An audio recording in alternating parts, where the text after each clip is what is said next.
llévame a la cruz.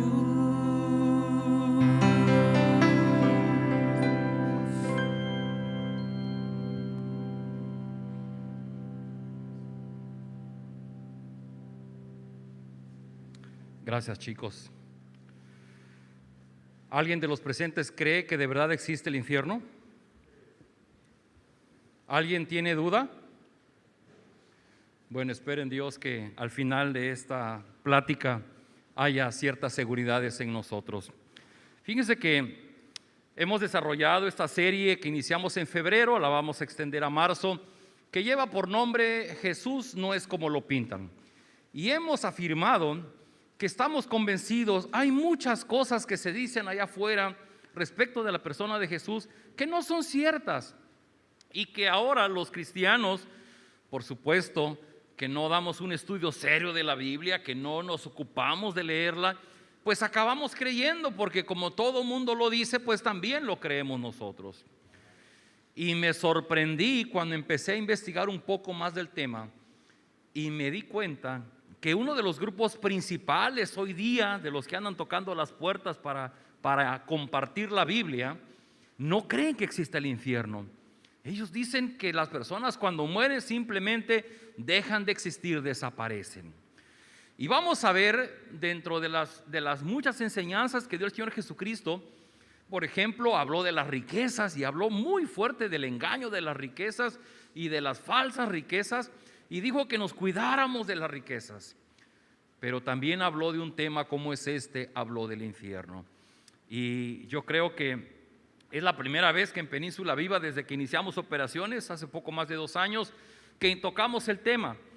Yo creo que a muchas personas hablar del infierno pues nos da escalofríos, nos da un poquito de temor, y seguramente ahorita deben estar pensando: ay, pastor, no había otro tema del cual hablar, ¿por qué no hablamos mejor de la bondad de Dios, de la misericordia de Dios, del amor de Dios por nosotros?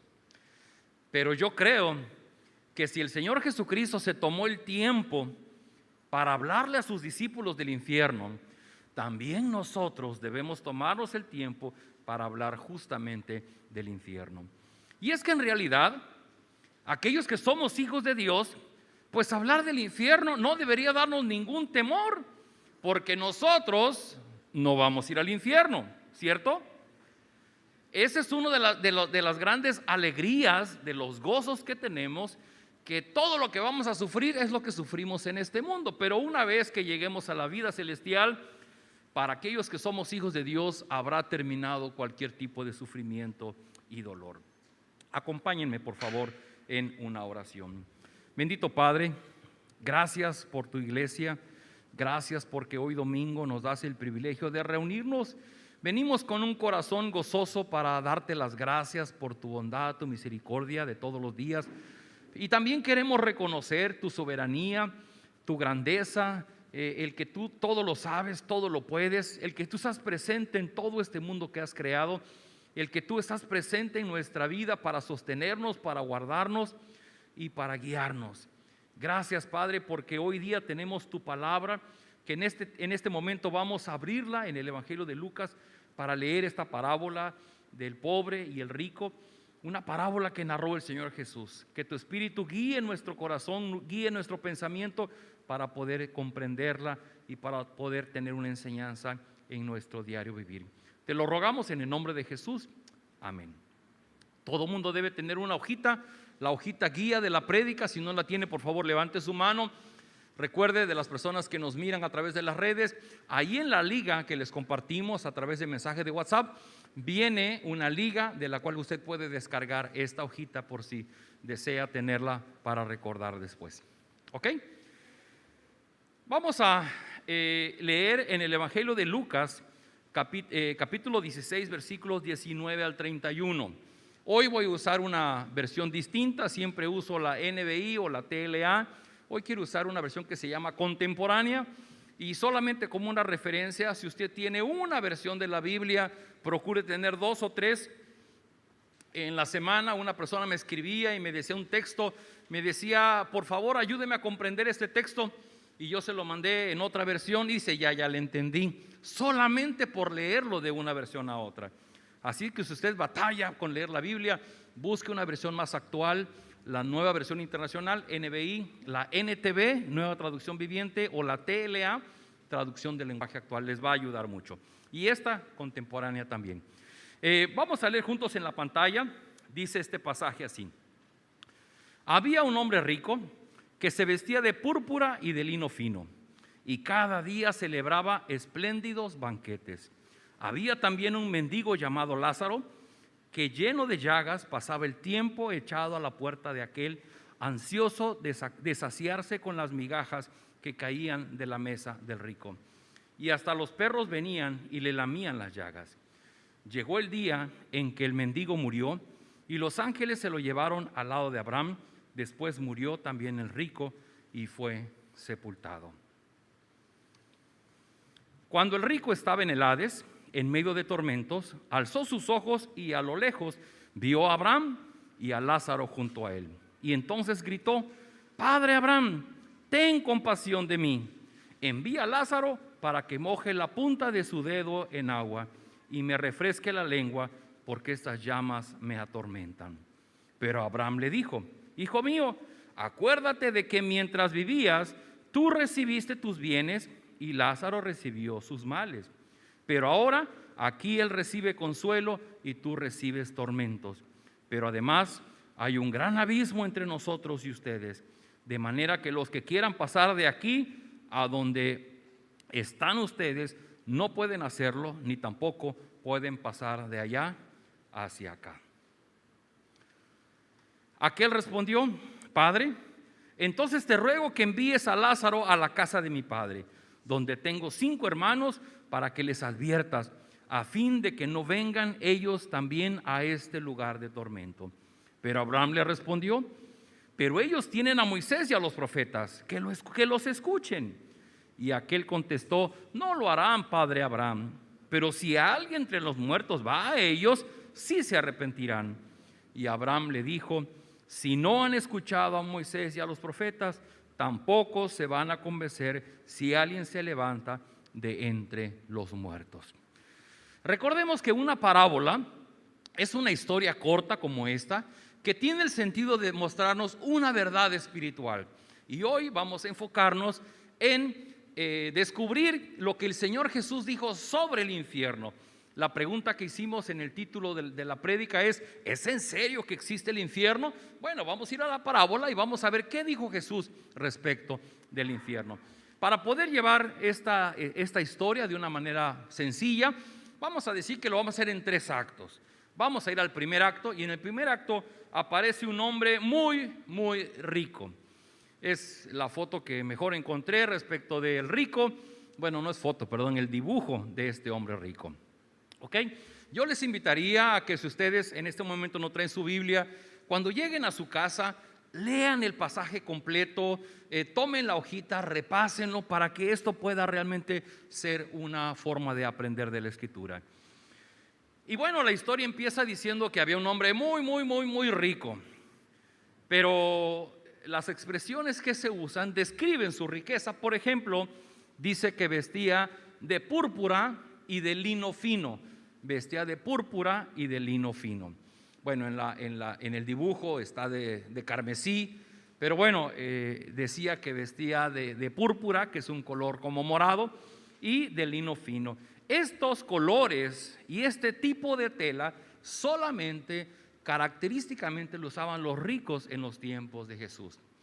Hablaba de un distingo de la clase social, además que eran telas muy, muy caras, que la gente media o pobre no alcanzaba a comprar, pero que también significaban la elegancia que ellos portaban, significaba la soberbia de su corazón, significaban la altivez que había en ellos. Y dice que este hombre era tan rico que celebraba fiestas espléndidas todos los días. En la versión de TLA dice que servía las comidas más caras. Cualquiera de las dos, sean comidas espléndidas o comidas de las más caras, pues estamos hablando que a cualquiera de nosotros nos gustaría haber estado allí, ¿no? Y disfrutar esos manjares. Y es importante mencionar que para los judíos del tiempo de Jesús, ser una persona rica o tener esta riqueza era sinónimo de estar bien con Dios, de tener la bendición de Dios. Una persona rica podía decir, pues es que yo soy favorecido con Dios, yo soy bendecido por Dios y soy rico porque Dios me ha bendecido. De manera contraria, un pobre, pues era una pobre persona que era pecadora. ¿Se acuerdan cuando hablábamos de Job? ¿Se acuerdan? Hace un tiempo que predicamos de Job y Job decía, pero es que no entiendo por qué me vino toda esta calamidad. Y sus amigos que habían venido desde lejos le dijeron, no, Job, lo que pasa es que tú tienes un pecado escondido y Dios te está castigando por tu pecado. Y él decía, no, es que yo no he pecado, al contrario, yo ofrecía sacrificios todos los días y después de que mis hijos regresaban de la fiesta por si hubieran ofendido a Dios. Y es la discusión de si nuestra posición de riqueza o de comodidad es una evidencia del amor de Dios. Queridos amigos, en el caso de este rico, la abundancia material que él tenía no es una evidencia de la bendición ni del amor de Dios. Tampoco es una evidencia de que este rico fuera una buena persona y fuera obediente a Dios. Por el contrario, por lo que vemos en el pasaje, era una persona de tipo avaro, era insensible, era egoísta y no era compasivo con la necesidad del pobre. El problema de este hombre no es que fuese rico, no es que vistiera con telas y colores que le distinguían en la nobleza, tampoco era que organizara esos banquetes todos los días. Su problema y más grande falta delante de Dios fue que no tuvo compasión con Lázaro. El pasaje simplemente no describe mucho, pero pues no dice que el rico mandara a sus sirvientes a despedirlo porque estaba sentado a la puerta de su casa, ¿verdad? No fue y dijo, vayan y quiten ese pobre porque me está maloliendo la entrada de mi casa. Tampoco fue y lo ofendió y le dijo, oye, quítate de aquí, vete para allá. Simplemente el rico lo ignoró. Apunten esta palabra, simplemente lo ignoró. Muchos de nosotros, cuando vemos a las personas en necesidad, simplemente los ignoramos. No los ofendemos, no les gritamos, no los humillamos, simplemente los ignoramos. Y hay un hecho que me resalta mucho. Dice el pasaje que estaba rodeado de perros vagabundos en la calle, y dice que los perros llegaban y lamían las heridas del pobre. Y hay un teólogo de nombre Lansky, dice, estos perros lamían las úlceras del mendigo como si hubieran lamido las suyas propias para limpiarlas y aliviarlas con su lengua. Es decir, este teólogo llega a pensar que los perros llegaban y lamían sus heridas, no era con otra intención, no se lo iban a comer, ¿verdad? El perro no es en ese sentido, no se come la carne humana. Era simplemente la compasión del perro por lamer sus heridas para aliviarlo y ayudar a sanarlas. Esto era como decimos literalmente los mexicanos, era una cachetada con guante blanco para los judíos. Los judíos despreciaban a los perros y mucho más a un perro vagabundo. Amaban a sus perrillos que tenían dentro de su casa, pero un perro de la calle era lo peor que pudiera haber, era despreciable. Y Jesús en la historia va a tomar a un perro vagabundo para decir, ¿cómo es posible que un perro vagabundo tenga más compasión de un pobre que este rico que vivía en su palacio y que, dice el mendigo, aspiraba a las migajas de la mesa del rico? Ya no deseaba que saliera el rico con un platón y le dijera, mira, ten, pues para que comas la semana, ¿no? O cuando menos las sobras, oye, fíjate, pues de tirarlas, pues te doy las sobras. No, dice el pasaje que él aspiraba a las migajas. ¿Qué son las migajas? Cuando uno está comiendo y los pedacitos que caen al piso, eso es una migaja. ¿Qué tenemos aquí? Primer acto, la escena de un hombre muy rico, pero que es insensible, soberbio, y que su problema fue que ignoró al pobre, y que los perros de la calle tuvieron más compasión del pobre que el mismo rico. Segundo acto, un hombre muy, muy pobre. Curiosamente, el Señor Jesús del rico no da nombre, pero del pobre sí da nombre. Y dice que este hombre se llamaba Lázaro. Lázaro es un nombre en griego. El mismo nombre Lázaro traducido al hebreo sería a Eliezer, y su nombre en hebreo significa Dios es mi ayuda. Fíjese la forma en que Jesús arma la historia. Él la está armando en su cabeza y está diciendo: este hombre, aunque es pobre, se llama Eliezer y su nombre significa Dios es mi ayuda. Y vamos a ver las características de este hombre. Número uno, era pobre, era sin recursos. Y me gusta puntualizar mucho esto cuando hablamos de los pobres y los ricos en el Evangelio, porque si yo pregunto aquí, me va a decir: no, pues aquí todos somos pobres. No, fíjense que no. Un pobre en los tiempos de Jesús es una persona que no tiene techo, que no tiene doble vestido y que no tiene para comer ese día. Repito, un pobre en la Biblia es quien no tiene un techo, no tiene otra prenda que ponerse y no tiene el alimento del día. ¿O acaso tiene el alimento del día? Si nosotros tenemos una casita, aunque sea con techo de lámina, y si tiene losa, ya somos ricos, ya no somos pobres. Si usted va a su casa y a lo mejor vive en una casa rentada, pero usted tiene 3, 4 pantalones, 3, 4 camisas, y no le digo a las damitas porque van a hacer 10, 15, 20 vestidos, usted no es pobre, usted es rico. Y si usted, al igual que yo, experimentamos el sobrepeso, bueno, no necesariamente porque tengamos buena alimentación, pero es porque comemos bien, ¿no? Y si vamos a nuestra despensa, si vamos a nuestro refri, tenemos cuando menos para hoy, para mañana, para estos días. Así que para que entremos en contexto, un pobre era característicamente este hombre que no tenía casa, que todos los días se la pasaba en la puerta del rico y que dependía de la ayuda de los demás, y que encima de todo estaba enfermo. Es la historia que está narrando el Señor Jesús, y dice que la enfermedad que él tenía pues era simplemente, su piel se estaba pudriendo y estaba lleno de llagas. Es decir, era maloliente, era de aspecto despreciable y era una persona de la que todo mundo tomaríamos distancia. Entonces, el papel de este pobre, pues no puede estar más pobre y más amolado de lo que ya está. Y lo único que él ansiaba es poder recibir la ayuda del rico. Queridos amigos, desde que el pecado se asomó en la vida de Adán y de Eva allá en el huerto del Edén, hemos dicho que nuestro corazón se transformó en un corazón egoísta, un corazón egocéntrico. Y sucede entonces que en la historia de la humanidad, el corazón egoísta, el corazón egocéntrico del hombre ha creado las clases sociales, ha polarizado a los ricos y a los más ricos, y ha hecho los pobres en extremo como aquellos que viven en la calle extendiendo su mano para recibir ayuda. El corazón egoísta del hombre ha creado las diferencias sociales y ha creado la injusta repartición de la riqueza. Solo por un momento les pido algo. Tratemos de imaginar el corazón de Dios.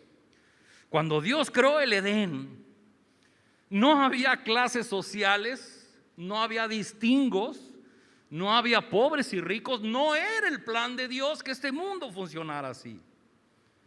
Así que hoy día, cuando nuestro Dios ve el mundo que Él creó y en lo que ha parado, no hay duda alguna que el corazón de Dios se resquebraja y derrama lágrimas de ver que nuestro egoísmo es tan grande que hay personas que teniendo mucho no se acuerdan de los que tienen muy poco. Y somos tan egoístas y tan egocéntricos que cuando llegamos a tener, dicen: no, pero esto es mío y lo tengo que cuidar porque a lo mejor mañana no tengo. Cuando su hermano realmente no tiene nada. Dios no está de acuerdo en las clases sociales. Dios no está de acuerdo con el sistema capitalista de repartición de la riqueza. Dios no está de acuerdo que los ricos cada vez más ricos y los pobres cada vez más pobres.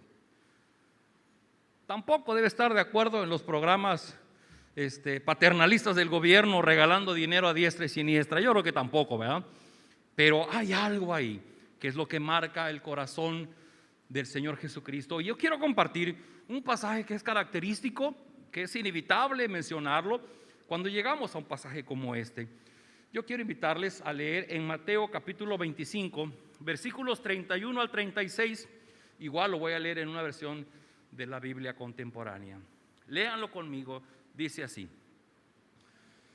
cuando el Hijo del Hombre venga en su gloria y todos los santos ángeles con él, se sentará en su trono de gloria y todas las naciones serán reunidas ante él. Entonces él apartará a unos de los otros, como aparta el pastor a las ovejas de los cabritos.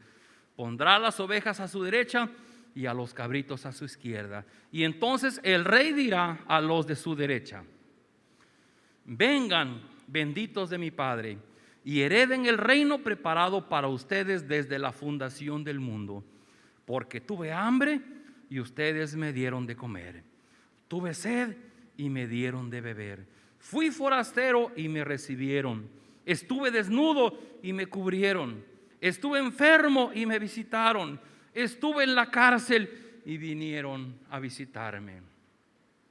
Entonces los justos le preguntarán: Señor, ¿cuándo te vimos con hambre y te dimos de comer, o sed y te dimos de beber? ¿Y cuándo te vimos forastero y te recibimos, o desnudo y te cubrimos? ¿Cuándo te vimos enfermo o en la cárcel y te visitamos? Y el rey le responderá: de cierto les digo que todo lo que hicieron por uno de mis hermanos más pequeños, por mí lo hicieron. Entonces dirá también a los de la izquierda: apártense de mí, malditos, vayan al fuego eterno preparado para el diablo y sus ángeles. ¿Cómo lo ven? Está fuerte. Esto no es una parábola. Esta es una prédica del Señor Jesucristo hacia finales de Mateo, del Evangelio de Mateo. Y Él está diciendo: cuando el Hijo del Hombre venga, hacia el final de los tiempos, de todas las personas que hay en el mundo, de todas las personas que hay en las iglesias, Él va a tomar y va a diferenciar a las ovejas de los cabritos. ¿Qué diferencia hay de una oveja y de un cabrito? Que las ovejas son compasivas, que las ovejas dieron de comer, dieron de beber, dieron vestido y recibieron a las personas en su casa. ¿Quiénes son los cabritos? Los que no dieron nada de esto. Y aquí es uno de tantos pasajes en donde el Señor Jesucristo dice: vayan al fuego eterno preparado para el diablo y sus ángeles. ¿El infierno existe? Aquí lo está diciendo el Señor Jesucristo.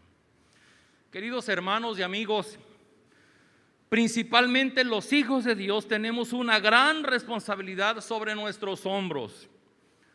Todos aquellos que hemos comprendido lo que significa la misericordia de Dios, que no merecemos ser parte de su familia, que no merecemos recibir lo que recibimos todos los días de la mano de Dios, que hemos comprendido lo que es la compasión de Dios, nosotros tenemos la responsabilidad de ser compasivos con aquellos que están a nuestro lado y que tienen menos que nosotros. Vamos al tercer acto. Y el tercer acto dice que ricos y pobres finalmente todos mueren. Tercer acto: ricos y pobres finalmente todos mueren. La muerte no respeta a nadie, ni a ricos ni a pobres. Ya seamos hijos de Dios, seamos de alguna otra religión, seamos ateos o lo que sea, de todas maneras vamos a morir. Solo que para los hijos de Dios, la muerte será un paso rumbo a una eternidad llena de gozo, de descanso en la presencia de Dios. Para los que no son hijos de Dios, la muerte, a pesar de que en este mundo tuvieron riqueza, poder, fama y esplendor, la muerte será el inicio de un tormento eterno. Dice el pasaje que Lázaro, cuando murió, fue llevado al seno de Abraham. Y esa es una figura para hablar de que fue al descanso en la presencia de Dios. Por otro lado, el rico fue llevado a un lugar de tormento. Y quiero aclarar, aquí la palabra que se usa en el griego es Hades, que significa literalmente el sepulcro, el lugar de los muertos. Y por eso es que algunas personas llegan a decir, ahí está, pues los que se mueren se van al sepulcro y ahí se quedan y no pasa nada. Pero lo que hay que resaltar es que el Señor Jesucristo va a decir que el rico en el Hades va a ser un lugar de tormento. Y cuando vemos con cuidado en la Escritura, cada vez que se habla del Hades o del infierno, se habla que es para aquellos que nunca reconocieron en Jesucristo a su Señor y Salvador. Nunca se usa para los hijos de Dios, se usa para aquellos que no quisieron creer en Jesucristo como Señor y Salvador. Nuestro tema ¿es en serio que existe el infierno? Y como mencioné al principio, si hubo alguien que habló en la Biblia y en el Nuevo Testamento del infierno, fue el Señor Jesucristo. Y yo estoy convencido que lo hizo, habló con sus discípulos y ahora con nosotros, porque a nosotros este tema no nos tiene que preocupar ni nos tiene que dar miedo. Al contrario, es un motivo para reírnos, para gozarnos, de decir, estamos libres de cualquier lugar de tormento en el futuro. ¿Por qué? Porque tenemos a un Salvador. Porque precisamente Jesús se hizo hombre, Dios se hizo hombre, fue a la cruz del Calvario y Él experimentó la muerte y resucitó para también resucitarnos a nosotros y llevarnos a una vida celestial.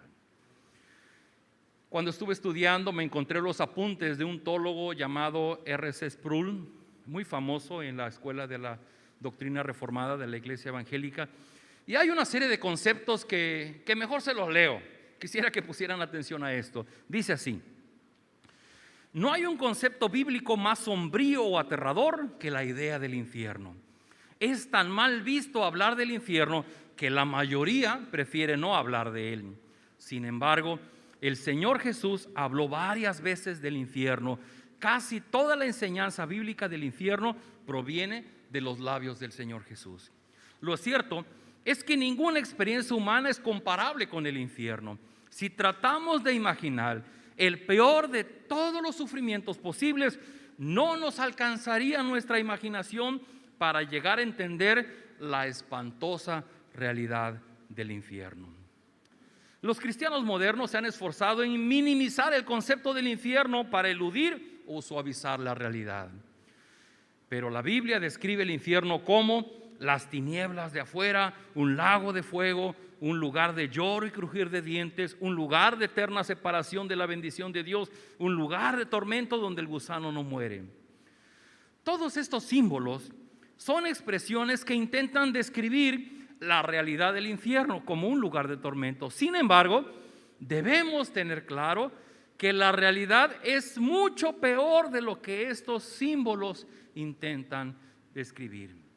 Es común escuchar que el infierno llega a definirse como simplemente es un lugar donde estamos separados de la eternidad, estamos separados de Dios por la eternidad. Pero estar separado de Dios por la eternidad no es en realidad una gran amenaza. El principal problema del infierno no es que Dios esté ausente como muchos enseñan.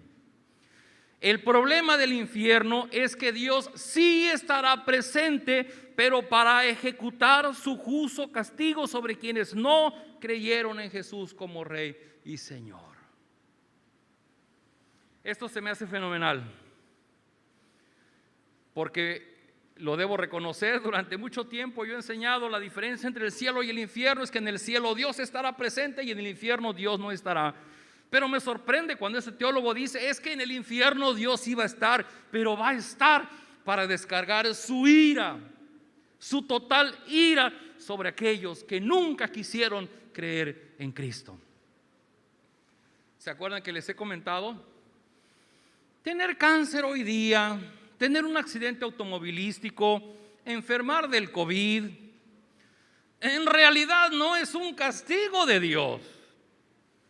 El castigo de Dios es el infierno, es el lugar de tormento que Dios está preparando para el final del tiempo. Ahí sí, literalmente será el lloro y el crujir de dientes. Este fuego consumidor es el símbolo del castigo eterno de Dios sobre quienes nunca tomaron en serio su relación con Jesús. Este fuego consumidor no tiene fin. Hoy día, nosotros las personas sufrimos la adversidad, las enfermedades, las crisis, porque tenemos la esperanza de que un día vamos a salir adelante. Si estamos enfermos, pues con cirugía, con medicinas, estamos con la ilusión de que vamos a ser curados. Si estamos en una crisis, bueno, moviendo algunas amistades, algunas palancas y haciendo algunas cosas, las cosas van a mejorar. La diferencia es que en el infierno no hay esperanza, porque el castigo es eterno. Inicia un día, pero nunca termina, nunca. Eso es lo aterrador del infierno. En resumen, el infierno es permanecer bajo la justa y consumidora ira de Dios, experimentando tormento y sufrimiento del cual no hay escape ni alivio. Entender esto es fundamental para apreciar la obra de Cristo y para predicar el Evangelio. Termina la cita y repito la última frase. Entender esto es fundamental para apreciar la obra de Cristo y para predicar el Evangelio. En el devocional dije que el Evangelio tiene dos caras. Tiene la cara de la misericordia de Dios, el amor de Dios derramándose a través de Jesucristo para nuestra salvación, pero tiene la cara de la justicia de Dios. Es descargar la ira, el enojo de Dios sobre aquellos que no hacen caso, que son rebeldes a su llamado. Y dice este teólogo, entender esto es fundamental para que podamos apreciar la obra de Cristo. ¿Sabe por qué dejamos de apreciar a Cristo? ¿Sabe por qué dejamos de amar a Cristo? ¿Sabe por qué un día perdemos nuestra fe en Jesucristo? Porque hemos perdido de vista hacia dónde podemos ir si nosotros perdemos nuestra comunión con Dios. Yo dejo de ver qué es lo que me puede pasar si yo descuido mi fe, si yo no soy salvo a través del Señor Jesucristo. Lo sorprendente de esto es que muchas personas, aun cuando saben lo que les puede esperar, ni aún así reaccionan al llamado que Dios nos está haciendo. Nosotros los cristianos cantamos, disfrutamos. Cuando un ser querido muere en su sepelio, cantamos y decimos: cuando allá se pase lista, más allá del sol yo tengo un hogar, porque tenemos esperanza. Pero cuando muere una persona que no ha tenido esa cercanía con su Señor y Salvador, ¿qué le espera? Sufrimiento. No por un año, no por 10 años, no por 100 años, no por 1000 años, por la eternidad.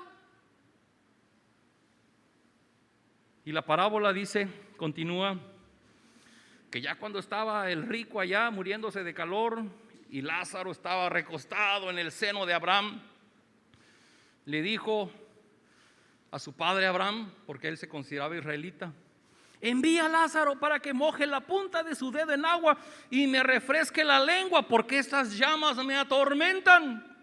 ¿Hacía calor? Sí, y es una forma de describir el tormento que estaba recibiendo. Y la segunda vez le dice: te ruego que me envíes a Lázaro a la casa de mi padre, donde tengo 5 hermanos, para que les advierta, a fin de que no vengan ellos también a este lugar de tormento. Y el padre Abraham le responde: pero ellos tienen a Moisés y a los profetas. Ellos tienen las escrituras del Antiguo Testamento, que las lean y que escuchen a Moisés y los profetas. Y después, cuando le dijo que resucite a Lázaro para que vaya y les diga, le dice: si no escucharon a Moisés y a los profetas, tampoco se van a convencer si alguien se levanta de entre los muertos. ¿Es usted papá? ¿Tiene hijos? ¿Tiene nietos? ¿Es usted esposo? ¿Esposa? ¿Tiene usted padre? ¿Tíos? Haremos mucho mal si no clamamos a Dios por cada uno de ellos.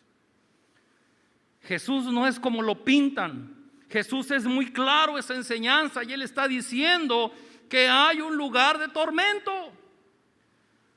Y si la gente allá afuera dice, no, yo no creo, Dios es buena onda, Dios es muy bueno, la Biblia dice que Dios a todos nos ama, ándale pues, créelo.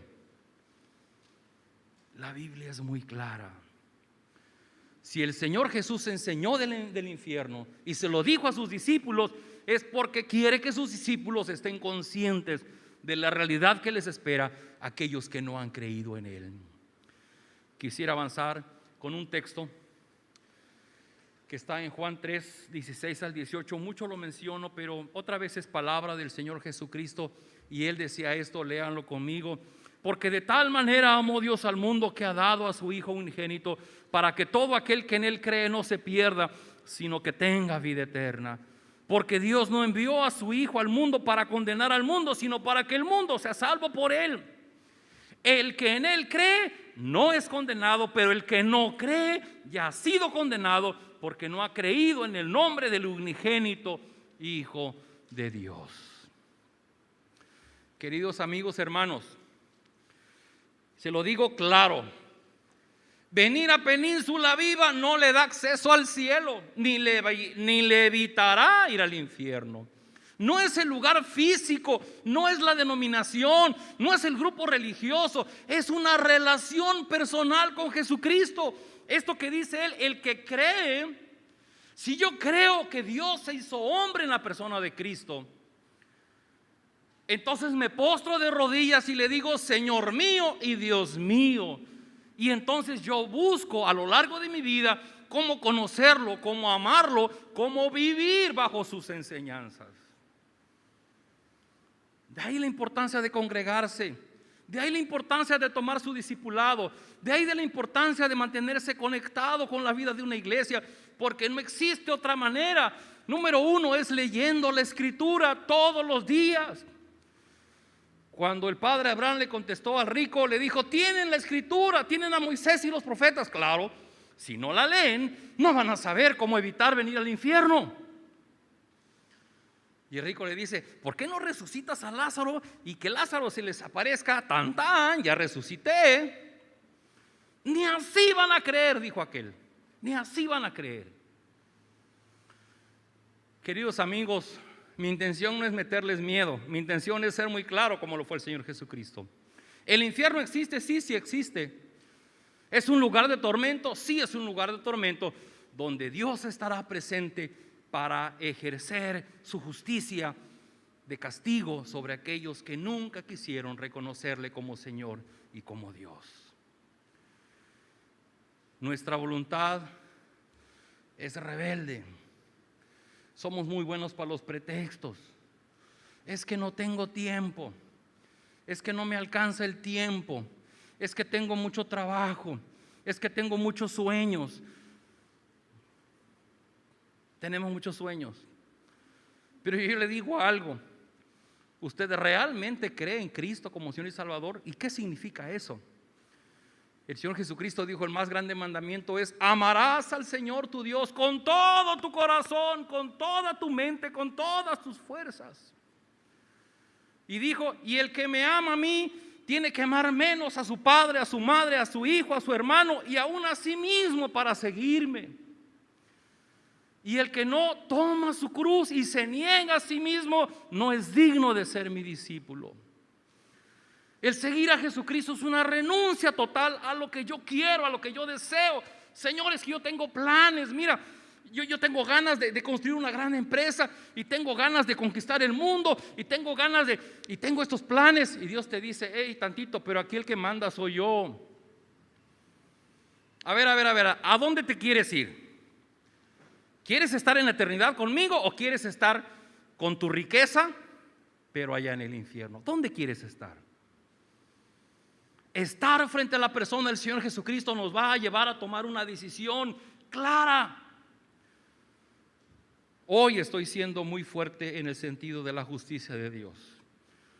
Los últimos 52 domingos he predicado abundantemente del amor y de la misericordia de Dios y que Dios está contigo, ¿sí o no?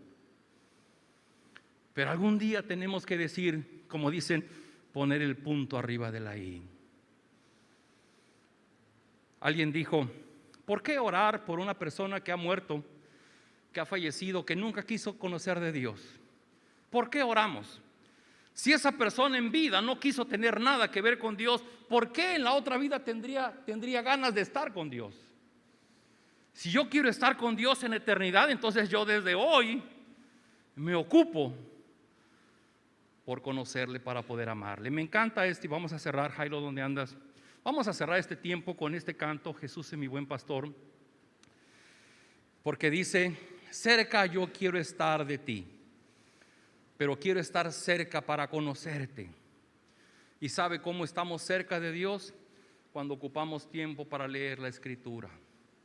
No hay otra forma, hasta ahorita no hay otra manera. La única forma de poder estar cerca de Dios es cuando ocupamos tiempo para leer la Escritura, para aprender de ella, para conocer al Jesús del que habla la Biblia, y que el mundo no nos engañe de un Jesús que no existe, de un Jesús que el mundo se inventa. El Jesús de la Biblia tenemos que conocerlo para amarlo, que sea nuestro Señor, que estemos dispuestos a doblegar nuestro orgullo y dar paso a que Él cumpla su voluntad en nosotros. Yo quisiera invitarles a terminar con una oración. Y en esa oración yo quiero invitarte a que tú puedas decirle a Dios: Señor, no me mueve, mi Dios, para quererte el cielo que me tienes prometido, tampoco me mueve el infierno tan temido.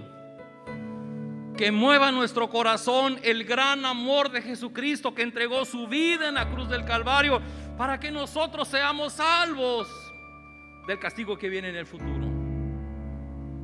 Si tú estás agradecido con Dios, entonces oremos y digamos: gracias, Dios. ¿Cómo te pago? ¿Cómo te pago que me estás evitando que yo vaya al castigo eterno para la eternidad? Si usted vende su casa, sus coches, si vende su cuerpo, no le va a alcanzar para pagar lo que Cristo ha hecho por usted. Y tampoco Dios te lo está pidiendo. Lo único que Dios te pide es: dame tu vida, dámela, es mía. Yo la pagué en la cruz del Calvario. Yo quiero hacer contigo lo que yo tengo planeado. Y si decimos: es que no tengo tiempo, es que tengo muchas cosas que hacer, aguántame, Dios, aguántame. A Cristo le tocó padecer en la cruz del Calvario, y nosotros, siendo indiferentes, no agradecemos lo que Él ha hecho con nosotros. Yo le invitaría a que por favor me acompañe estando de pie. Vamos a orar.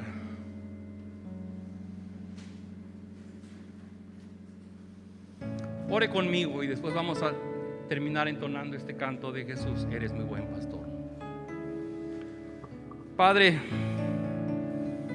¿cómo poder agradecerte que tengamos la oportunidad de conocer la verdad de tu palabra? ¿Cómo poder darte gracias que hoy, cuando todavía es tiempo, podemos darnos cuenta del llamado que tú nos haces?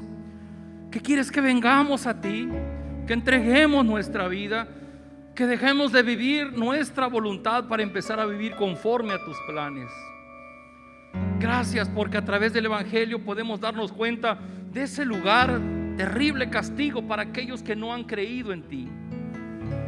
Y tú quieres, Señor, que nosotros seamos portadores de ese mensaje, porque hay muchas personas que necesitan saber este mensaje.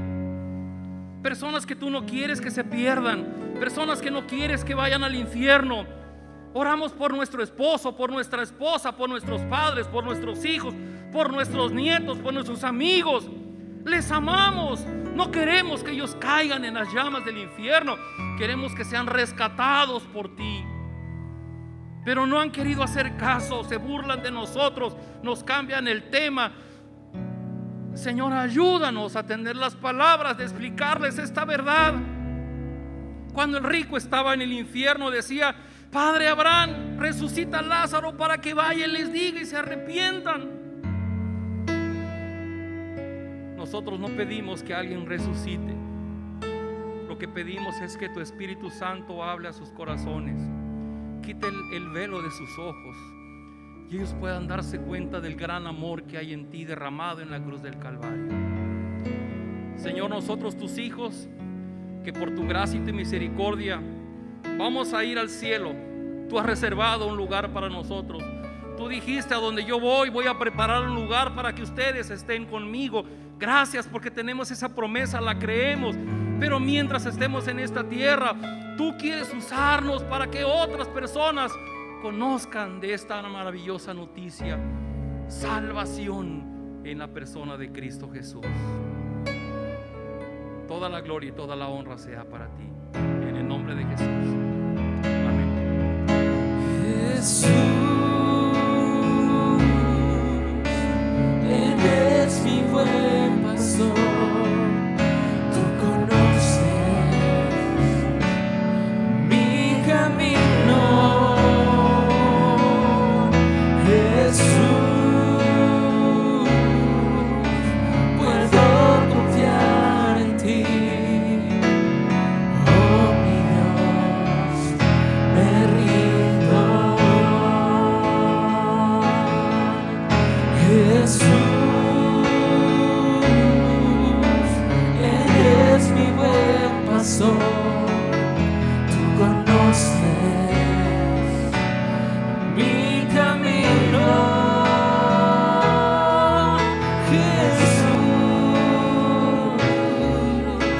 puedo confiar en ti.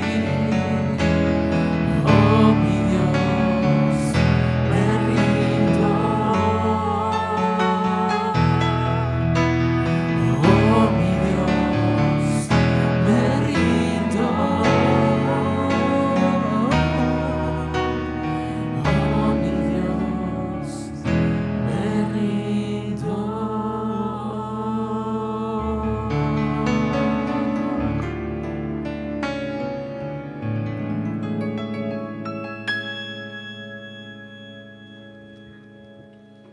Tomemos asiento, por favor.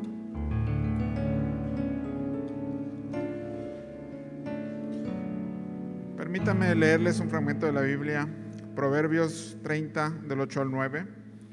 Vanidad y palabra mentirosa aparta de mí.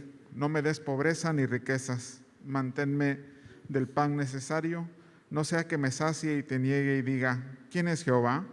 O que siendo pobre hurte y blasfeme el nombre de mi Dios. Una oración hacia Dios se complace. Una oración así, Dios se complace en conceder. La Biblia parece decirnos que Dios ha planeado sustentar a la mayoría de su pueblo con lo que éste necesita diariamente, ya que Dios dio maná para que su pueblo recogiera diariamente la porción de un día, y no le sobró al que había recogido mucho, ni le faltó al que había recogido poco. Y también Jesús nos enseñó a orar pidiendo el pan nuestro de cada día. Mateo 6:11. Si alguien necesita un sobre,